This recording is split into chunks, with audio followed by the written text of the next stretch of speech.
Very good evening to all my dear students. কর্মবার্তা online পরিবারে তোমাদের সকলকে হৃদয় থেকে অভিনন্দন জানাচ্ছি। তোমরা কেমন আছো? আশা করি ভালো আছো এবং তোমাদের প্রিপারেশানও জোর কদমে চালাচ্ছ। কেন 2024 বছরটা তোমাদের জন্য একটি গোল্ডেন ইয়ার বলতে পারো। কেন বিভিন্ন ডিপার্টমেন্ট থেকে, সেন্ট্রাল গভর্নমেন্টের বিশেষ করে সঙ্গে স্টেট গভর্নমেন্টেরও বিভিন্ন ডিপার্টমেন্ট থেকে কিন্তু হিউজ ভ্যাকেন্সি বের হচ্ছে। গতকালকে না, আজকে সকালে তোমাদেরকে আমি ভিডিও দিয়ে জানিয়ে দিয়েছি যে এসএসসি এমটিএসেরও ভ্যাকেন্সি ইনক্রিজ হয়েছে। সুতরাং প্রিপারেশান জোর কদমে চালাও এবং আমাদের ক্লাসগুলো থেকে তোমরা ভালোই বেনিফিটেড হচ্ছ, খুবই মোটিভেটেড হচ্ছ আশা করি। আমরা ইন্ডিয়ান কনস্টিটিউশনের উপর একটি সিরিজ শুরু করেছি। তোমরা যারা প্রথম ভিজিট করেছো তোমরা শুনে নাও। এই ক্লাসটা হবে আমাদের ক্লাস নাম্বার 4। এর আগে আমরা কয়টি ক্লাস করিয়েছি? 3টি ক্লাস করিয়েছি। কি কি করিয়েছি? প্রথম ক্লাসে করিয়েছি সংবিধান গঠনের পটভূমি, গণপরিষদ, সঙ্গে এমসিকিউ। যে টপিকগুলো করাচ্ছি বা করিয়েছি সেই টপিকগুলোর উপর যে ইম্পর্ট্যান্ট এমসিকিউগুলো পরীক্ষা আসতে পারে সেগুলো প্র্যাকটিস করিয়েছি। নেক্সট সেকেন্ড ক্লাসে করিয়েছি খরসা কমিটি বা সংবিধানের প্রস্তাবনা, সঙ্গে এমসিকিউ, সেই টপিকগুলোর উপরে প্র্যাকটিস করিয়েছি। 3 নম্বর ক্লাসে করিয়েছি ভারতের সংবিধানের উৎস, সংবিধানের মূল বৈশিষ্ট্য, সেই টপিকগুলোর উপরে এমসিকিউ প্র্যাকটিস করিয়েছি। আজকের 4 নম্বর ক্লাসে আমরা করাবো মৌলিক অধিকার, ফান্ডামেন্টাল রাইটস এবং সম্পত্তির অধিকার, যেটা লিগ্যাল রাইট, এবং এই দুটো টপিকের উপরে আমরা এমসিকিউ প্র্যাকটিস করাবো। সুতরাং ভারতীয় সংবিধানের উপরে এই সিরিজটা যদি তোমরা কন্টিনিউ ফলো করো, কোনো কোশ্চেন তোমাদের ডাউট থাকবে না এবং যে কোনো কোশ্চেন তোমরা পরীক্ষায় আনসার করতে পারবে, এতটুকু আমি গ্যারান্টির সঙ্গে বলতে পারি। আর যে কোনো এক্সামে কনস্টিটিউশন থেকে হিউজ পরিমাণে ম্যাক্সিমাম কোশ্চেন থাকে, এটা তোমরা সকলেই জানো। চলো আমরা শুরু করছি ক্লাসটা। তার আগে তোমাদেরকে একটু বলি, তোমরা যারা এই চ্যানেলে প্রথমবার ভিজিট করেছো, এই চ্যানেলে আমরা গভর্নমেন্ট জব ইনফরমেশন এবং বিভিন্ন কম্পিটিটিভ এক্সামের প্রিপারেশন করিয়ে থাকি। যদি তুমি কোনো গভর্নমেন্ট জব খুঁজছো বা কোনো কম্পিটিটিভ এক্সামের প্রিপারেশন বানাচ্ছ, তাহলে অবশ্যই আমাদের চ্যানেলটিকে সাবস্ক্রাইব করে পাশের অল অপশনাল বেলটিকে প্রেস করে রাখবে। মনে রাখবে সঠিক সময়ে সঠিক ইনফরমেশন কর্মবার্তা অনলাইন চ্যানেলের মাধ্যমে তোমরা পেয়ে যাবে। তাছাড়া তুমি যদি বিভিন্ন exam like SSC, MTS, CGL, high court, group D, peon, TPSC, senior computer assistant, combined, dental college, group D, group C, railway and TPC, Navodaya Vidyalaya Samiti সমেত এক্সামের প্রিপারেশান করছো, তোমাদের জন্য আমাদের কাছে রয়েছে ফুল কমপ্লিট নোটস। মনে রাখবে কর্মবার্তা অনলাইন সবসময় নোটসের কোয়ালিটি মেনটেনের দিকেই গুরুত্ব দিয়ে থাকে। সেই কারণে প্রিভিয়াস ইয়ারগুলোতে আমাদের নোটস এতটা সাকসেস পেয়েছে, তোমরা দেখতে পেয়েছো। মানে সেই অনুসারে আমরা নোটের উপরে গুরুত্ব দিয়েছি, কোয়ালিটি মেনটেনের উপরে। তোমরা আমাদের নোটগুলো যদি নিয়ে পড়তে চাও এবং তোমাদের প্রিপারেশনকে ভালো করতে চাও, তাহলে অবশ্যই আমাদের হোয়াটসঅ্যাপ নাম্বার 9612998930 নাম্বারে যোগাযোগ করে নিয়ে নেবে। পিডিএফ ফরম্যাট অ্যাভেলেবেল রয়েছে, টেলিগ্রামের মাধ্যমে নিয়ে নেবে। মনে রাখবে ইংলিশ বেঙ্গলি দুটো ভার্সনই আমাদের কাছে নোট অ্যাভেলেবেল রয়েছে। চলো আমরা ক্লাসটা আজকের শুরু করছি, ঠিক আছে? চলো প্রথমে আমরা আজকের ক্লাসটা শুরু করছি কি মৌলিক অধিকার, explain fundamental rights of India. তোমরা সকলেই জানো যে আমাদের মৌলিক অধিকার, আমাদের যে মৌলিক অধিকার 6টি মৌলিক অধিকার রয়েছে। ভারত যখন আচ্ছা, এটা আমি আস্তে আস্তে আসছি। প্রথমে তোমরা পয়েন্টগুলো দেখে নাও। সংবিধানের মৌলিক অধিকার, fundamental rights of Indian constitution, ভারতের সংবিধানের 3য় অংশে পার্ট 3তে, মনে রাখবে পার্ট 3তে 12 থেকে 35 নং ধারায় ভারতের নাগরিকদের মৌলিক অধিকারগুলি উল্লেখ করা হয়েছে। আমাদের যে মৌলিক অধিকার, বর্তমানে কয়টি মৌলিক অধিকার রয়েছে? আমাদের 6টি মৌলিক অধিকার রয়েছে। কি কি 6টি মৌলিক অধিকার? ডিটেলস আমি আস্তে আস্তে আসছি বিস্তারিত, একটু ধৈর্য ধরো। 6টি মৌলিক অধিকার, এটা ভারতের সংবিধানের 3য় অংশে পার্ট নাম্বার 3, সংবিধানের পার্ট নাম্বার 3 12 থেকে 35 নং ধারায় এগুলো উল্লেখ করা রয়েছে, ঠিক আছে? কোশ্চেন আসে তোমাদের যে ভারতের সংবিধানের যে মৌলিক অধিকারগুলো কত নং পার্টে উল্লেখ করা রয়েছে? 3 নং পার্টে উল্লেখ করা রয়েছে সংবিধানের। মূল ভারতীয় সংবিধান 7 প্রকারের মৌলিক অধিকার উল্লেখ থাকলেও যখন ভারতের, মনে রাখবে ভারতের যখন সংবিধান লেখা হয়েছিল তখন সংবিধানে 7টি মৌলিক অধিকার ছিল, 7টি মৌলিক অধিকারের কথা উল্লেখ করা হয়েছিল। বর্তমানে 6টি মৌলিক অধিকার রয়েছে। একটি যেটা সম্পত্তির অধিকার, মানে লিগ্যাল রাইট, এটাকে ডিলিট করা হয়েছে, মানে এটাকে বাদ দেওয়া হয়েছে। কেন বাদ দেওয়া হয়েছে এটাও আমি আসছি, চলো। তারপরে এই যে বাদ দেওয়া হয়েছে কত? 1978 খ্রিস্টাব্দে, 1978 খ্রিস্টাব্দে 44তম সংশোধনী দ্বারা, মানে 44th অ্যামেন্ডমেন্টের দ্বারা সম্পত্তির অধিকারকে মৌলিক অধিকার থেকে বাদ দেওয়া হয়েছে। এখান থেকে প্রত্যেকটি লাইনে লাইনে তোমাদের এমসিকিউ আসে যে বর্তমানে ভারতের মৌলিক অধিকার কয়টি? 6টি মৌলিক অধিকার। যে সম্পত্তির অধিকার, এটা বর্তমানে কিসের অধিকার? এটা লিগ্যাল রাইট। এটাকে ভারতের মৌলিক অধিকার থেকে কততম সংশোধনীর মাধ্যমে, কততম অ্যামেন্ডমেন্টের মাধ্যমে বাদ দেওয়া হয়েছে?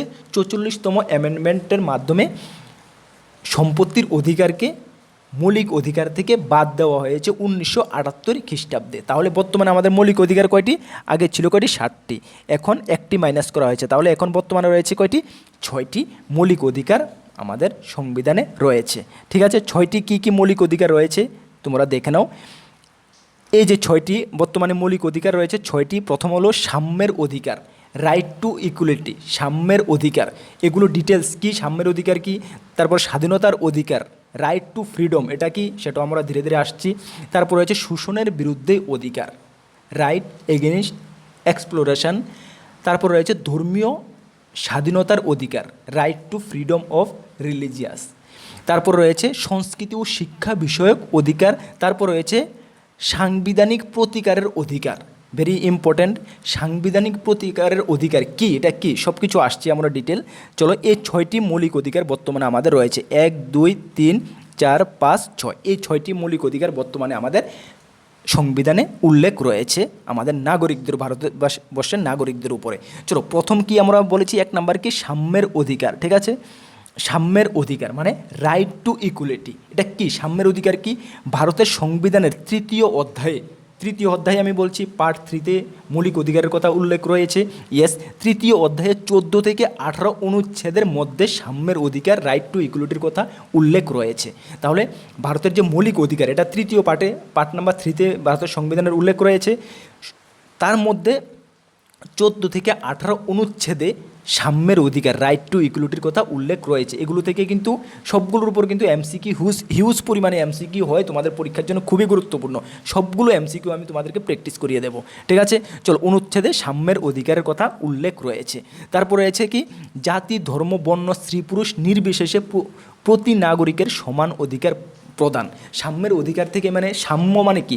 সমতা, ইকুয়ালিটি, সমতা মানে কি? জাতি, ধর্ম, বর্ণ, স্ত্রী পুরুষ সবার সমান অধিকার রয়েছে ভারতের সংবিধানে। এটা হলো আমাদের একটি ফান্ডামেন্টাল রাইট, সকলের সমান অধিকার রয়েছে ভারতবর্ষের মধ্যে। ঠিক আছে, তারপর রয়েছে 118 নং ধারাতে কি? 118 নং ধারাতে equality before the law or the equality protection of the laws, মানে আইনের দৃষ্টিতে সমতা। মানে বলা হয়েছে যে ভারতের যে আইন রয়েছে, যে ল রয়েছে, লয়ের মানে নজরে সবার জন্য সমান বিচার ব্যবস্থা বা সমান অধিকার রয়েছে। মানে যদি তুমি মনে করো, তুমি যদি একটি ক্রাইম করে, সাপোজ তোমাদেরকে আমি একটি এক্সাম্পল হিসাবে বোঝাচ্ছি, ধরো তুমি একটি সাপোজ একটি গ্যাস সিলিন্ডার, আমি এক্সাম্পল হিসাবে বুঝি, একটি গ্যাস সিলিন্ডার তুমি চুরি করেছো, করে তোমার যে পানিশমেন্টটা হবে, অন্য আরেকজন ব্যক্তি যদি একটি সিলিন্ডারে চুরি করে, তাহলে কিন্তু ওনাকে সেম পানিশমেন্টই দেওয়া হবে। মানে আইনের নজরে সকলের জন্য সমান অধিকার বা সকলের জন্য সমান বিচার ব্যবস্থা রয়েছে। এটাই বলা হয়েছে সাম্যের অধিকার, রাইট টু ইকুয়ালিটি। বুঝতে পারছো? ওকে, চলো নেক্সট আমরা আসছি কি? স্বাধীনতার অধিকার। হ্যাঁ, স্বাধীনতার অধিকার নাম্বার 2, রাইট টু ফ্রিডম। স্বাধীনতার অধিকার কি? ভারতের সংবিধানের 3য় অধ্যায়ে, সবগুলো 3য় অধ্যায়ে রয়েছে। আমি প্রথমে তোমাদেরকে বলে দিয়েছি যে আমাদের ফান্ডামেন্টাল রাইট সংবিধানের 3য় অধ্যায়ে মেনশন রয়েছে, শুধু অনুচ্ছেদগুলো মানে একটু আলাদা আলাদা রয়েছে। তাহলে স্বাধীনতার রাইট টু ফ্রিডম, এটা 19 থেকে 22 নং অনুচ্ছেদের মধ্যে স্বাধীনতার অধিকার, রাইট টু ফ্রিডমটা উল্লেখ রয়েছে। কত নম্বর? 3য় অধ্যায়ের 19 থেকে 22 নং অনুচ্ছেদে রয়েছে। ঠিক আছে, চলো, এখানে বলা হয়েছে মোট 6 প্রকার স্বাধীনতার অধিকার, রাইট টু ফ্রিডম। ইয়েস, 6 প্রকার যে স্বাধীনতার অধিকার, এটার এই যে আমাদের স্বাধীনতার অধিকার, সেটাও 6 প্রকার রয়েছে। কি 6 প্রকার রয়েছে? 1 নম্বরে দেখো, বাক ও মতামত প্রকাশের অধিকার। বাক ও মতামত মানে বাক বলতে আমরা কথা বুঝি, মতামত প্রকাশের অধিকার মানে সকলেই তোমার মনে যা রয়েছে তুমি এটা এক্সপ্লেন করতে পারবে, মানে এটা তুমি সকলকে বলতে পারবে, বুঝাতে পারবে, তুমি বলতে পারবে। এটাই বাকের স্বাধীনতা বলা হয়েছে। সেকেন্ড বলা হয়েছে শান্তিপূর্ণ নিরস্ত্র সমবেত হওয়ার অধিকার। শান্তিপূর্ণ নিরস্ত্র মানে তুমি শান্তিপূর্ণভাবে তুমি বসবাস করতে পারবে, তোমাকে কেউ ব্যাঘাত করতে পারবে না, এটা তুমি যে কোনোভাবে এই অধিকারটা তুমি গ্রহণ করতে পারবে। তারপর বলা হয়েছে ইউনিট গঠন, সংঘ বা সমিতি গঠনের অধিকার। মানে তুমি যদি মনে করো যে তুমি একটা ইউনিট বানাবে, বা তুমি একটি পলিটিক্যাল পার্টি বানাবে, বা তুমি একটি সংস্থা গঠন করবে, একটি ক্লাব খুলবে, তাহলে তুমি এটা পারবে। এটার অধিকারও আমাদেরকে দেওয়া হয়েছে স্বাধীনতার অধিকারের মধ্যে। ঠিক আছে, তারপর বলা হয়েছে দেশের সর্বত্র স্বাধীন স্বাধীনভাবে চলাফেরার অধিকার, মানে তুমি ভারতবর্ষের যে কোনো জায়গাতে তুমি একদম স্বাধীনভাবে চলাফেরা করতে পারবে, তার জন্য তোমাকে মানে কোনো ফাইন বা কোনো কিছু দিতে হবে না, দেওয়ার প্রয়োজন নেই। তুমি এখন সাপোজ ত্রিপুরাতে বসবাস করছো, তুমি যদি মনে করো যে তুমি ভারতবর্ষের যে কোনো জায়গায় গিয়ে বসবাস করবে, তুমি করতে পারবে। এটাকে তোমাদের স্বাধীনতার অধিকারের মধ্যে দেওয়া হয়েছে।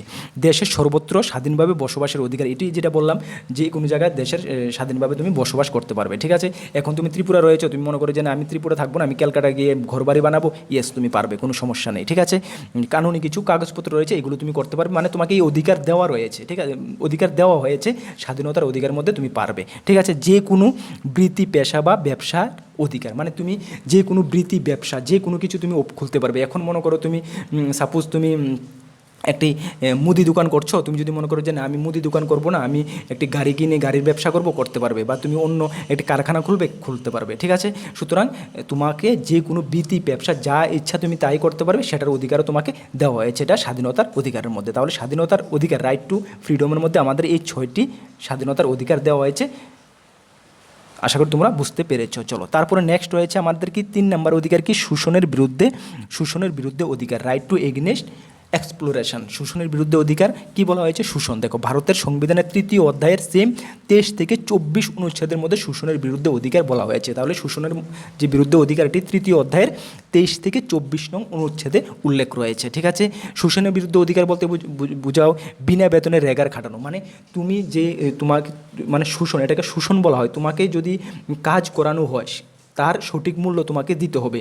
মানে তোমাকে যেমন সাপোজ এখন রেগার কাজ করিয়ে তোমাকে মূল্য দেবে না, এটা হবে না, এটা ভারতের সংবিধানে এটা এগেনস্ট। ঠিক আছে, শোষণের বিরুদ্ধে অধিকার মানুষের ক্রয় বিক্রয়, মানুষকে ক্রয় করা, বিক্রয় করা, এটা একটা আমাদের যোগ্য, এটা শোষণের বিরুদ্ধে, মানে শোষণের বিরুদ্ধে অধিকারের মধ্যে আসে। সুতরাং এটা করা সম্ভব, মানে এটা করা হবে না। ঠিক আছে, চলো, 14 বছরের কম বয়সে শিশুদের কারখানা বা খনির কাজে লাগানো নিষিদ্ধ করা হয়েছে 24 নং ধারা অনুসারে। ভেরি ভেরি ইম্পর্ট্যান্ট কোশ্চেন, যে কত নং ধারা অনুসারে 14 বছরের শিশুদেরকে কোনো কলকারখানার কাজে নিযুক্ত করা যাবে না, এটা 24 নং ধারা অনুসারে বলা হয়েছে। 24 নং ধারাতে এটা উল্লেখ রয়েছে। কত বছরের বয়সের শিশুদেরকে কলকারখানার যুক্ত করা যাবে না?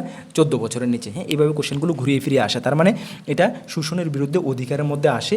14 বছরের কোনো শিশুকে কোনো ব্যক্তি কোনো কলকারখানা বলো, কেউর বাড়িতে বলো, যে কোনো জায়গায় কাজে লাগাতে পারবে না। ঠিক আছে, এটা হলো আমাদের শোষণের বিরুদ্ধে অধিকার। তাহলে এটাকে আমাদের শোষণ বোঝায়। ঠিক আছে, চলো, তাহলে 3 নম্বরটা তোমরা আশা করি তোমরা বুঝতে পেরেছ। 4 নম্বর দেখো কি বলা হয়েছে।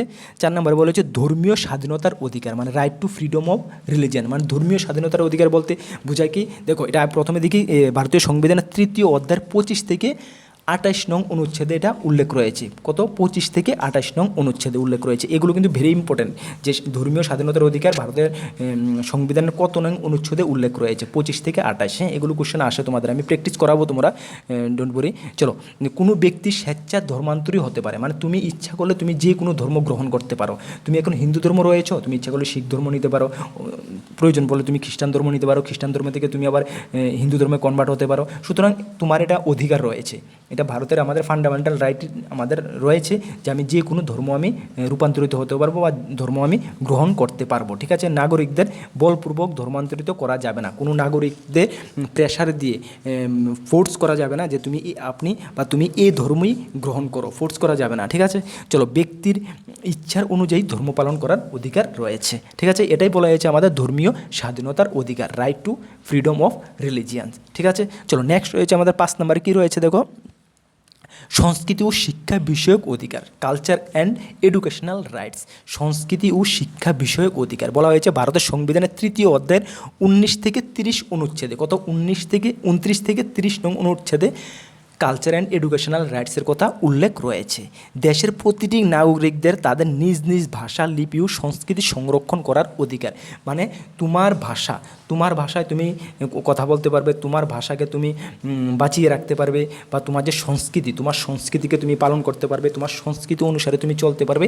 এই ফ্রিডমটা আমাদের কনস্টিটিউশন আমাদেরকে দিয়েছে। ঠিক আছে, এটাকে বলা হয়েছে সংস্কৃতি ও শিক্ষা বিষয়ক অধিকার। ঠিক আছে, শিক্ষা বিষয়ক অধিকারে বলতে তুমি যে কোনো স্কুল কলেজে পড়াশোনা করতে পারবে, যে কোনো ভাষায় করতে পারবে, যে কোনো মিডিয়ামে তুমি করতে পারবে। ঠিক আছে, চলো, নেক্সট রয়েছে আমাদেরকে 6 নম্বর রয়েছে কি লাস্ট, যেটা দেখো ভেরি ভেরি ইম্পর্ট্যান্ট, এটা সাংবিধানিক 6 নম্বর, হ্যাঁ, সাংবিধানিক প্রতিকারের অধিকার মানে কি? রাইট টু কনস্টিটিউশনাল রেমেডিস, মানে সাংবিধানিক প্রতিকারের অধিকার বলা হয়েছে বলতে অধিকারের মধ্যে কি বলা হয়েছে আমি তোমাদেরকে বোঝাচ্ছি। এটা প্রথমে দেখে নাও, তৃতীয় অধ্যায়ের, ভারতীয় সংবিধানের তৃতীয় অধ্যায়ের 32 থেকে 226 অনুচ্ছেদের মধ্যে সাংবিধানিক প্রতিকারের অধিকারের কথা বলা হয়েছে। কত?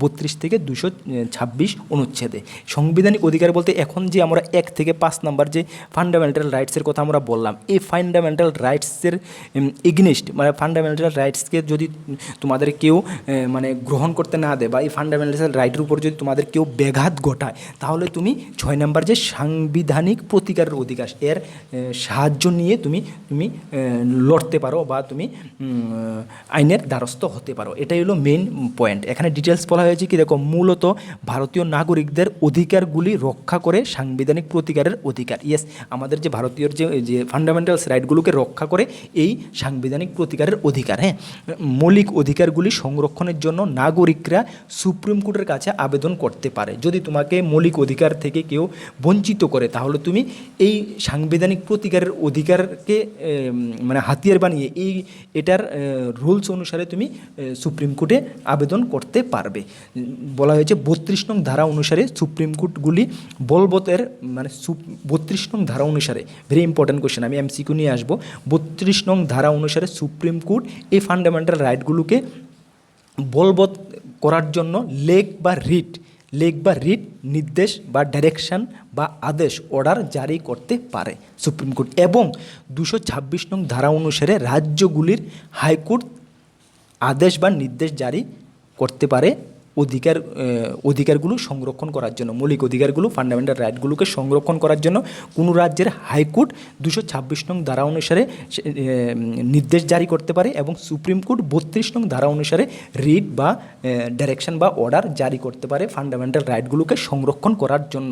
দুটোটা ভেরি ভেরি ইম্পর্ট্যান্ট কোশ্চেন, ঠিক আছে, ভেরি ভেরি ইম্পর্ট্যান্ট এমসিকিউ এই দুইটা থেকে হয়, ঠিক আছে। চলো, তাহলে আমাদের যে ফান্ডামেন্টাল রাইটস, আমাদের যে মৌলিক অধিকার 6টি রয়েছে, এই 6টি সম্বন্ধে তোমরা বুঝেছ, আশা করি কোনো ডাউট নেই। এই 6টির উপরে যে এমসিকিউগুলি তোমাদের পরীক্ষায় আসার এমন কোনো এক্সাম নেই যে ভারতীয় কনস্টিটিউশন থেকে এই ফান্ডামেন্টাল রাইটসগুলোর উপরে একটা হলো তুমি কোশ্চেন পাবেই। কী কী কোশ্চেন আসে? এখান থেকে অনেকগুলো কোশ্চেন হতে পারে, ঠিক আছে, এখান থেকে অনেকগুলো কোশ্চেন হতে পারে। বিশেষ করে এই প্রায় মোটামুটি ধরো 12-15-20টার মতন এমসিকিউ বের হতে পারে এখান থেকে, ঠিক আছে। চলো, আজকের ক্লাসে আমি এমসিকিউগুলো তোমাদের করাচ্ছি না, কেন আজকের ক্লাসটা লম্বা হয়ে গেছে। তোমরা ক্লাসটা বেশি লম্বা হলে কি হয়, তোমাদের মানে এনার্জি থাকে না, আমি বুঝতে পারছি যেটা। সুতরাং নেক্সট ক্লাসে আমরা কী করব, এই যে টপিকগুলো করিয়েছি ফান্ডামেন্টাল রাইটস টপিকের উপরে যে এমসিকিউগুলো তোমাদের হতে পারে, সবগুলো এমসিকিউ আমি নেক্সট ক্লাসে তোমাদেরকে প্রোভাইড করে দেবো। তোমরা অবশ্যই নোট ডাউন করে রাখবে, ঠিক আছে। তাহলে আজকের ক্লাসটা আমি এতটুকু সমাপ্ত করছি। আশা করি যেটুকু করিয়েছি তোমরা বুঝতে পেরেছো। যদি তোমরা ক্লাসটি বুঝতে পারো, অবশ্যই একটি লাইক করবে আমাকে মোটিভেট করার জন্য, এবং নেক্সট ক্লাস আমি আরও বেটার তোমাদের সামনে নিয়ে আসতে পারি, সেই কারণে তোমাদের লাইকটা আমি তোমাদের থেকে চাইবো, ঠিক আছে। এবং তোমাদের কাছে একটি রিকোয়েস্ট করব, দেখো তোমরা ক্লাসটা একটু তোমাদের ফ্রেন্ডস সার্কেলের মাধ্যমে সোশ্যাল মিডিয়াতে শেয়ার করে দাও, যেহেতু আমাদের আরও স্টুডেন্টরা এই ক্লাসটার মাধ্যমে আরও বেনিফিটেড হয়। কেন ক্লাসগুলো ভেরি ভেরি ইম্পর্ট্যান্ট আমার নজরে, আমি খুবই গুরুত্বপূর্ণ মানে যেটুকু পারছি করাচ্ছি।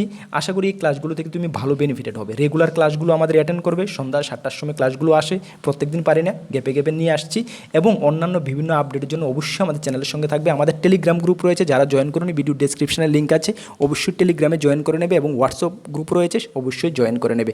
এবং আমাদের থেকে যদি তোমরা SSC, MTS, CGL, Tripura Gramin bank, high court group D, dental college, TPSC senior computer assistant, combined railway, RPF constable, এনটিপিসির ফুল নোটস নিয়ে পড়তে চাও, আমাদের এই হোয়াটসঅ্যাপ নাম্বারে যোগাযোগ করে পিডিএফ ফর্মে টেলিগ্রামের মাধ্যমে নিয়ে নেবে। অবশ্যই ভালো রেসপন্স পাবে, এতটুকু তোমাদেরকে আমি বলতে পারি।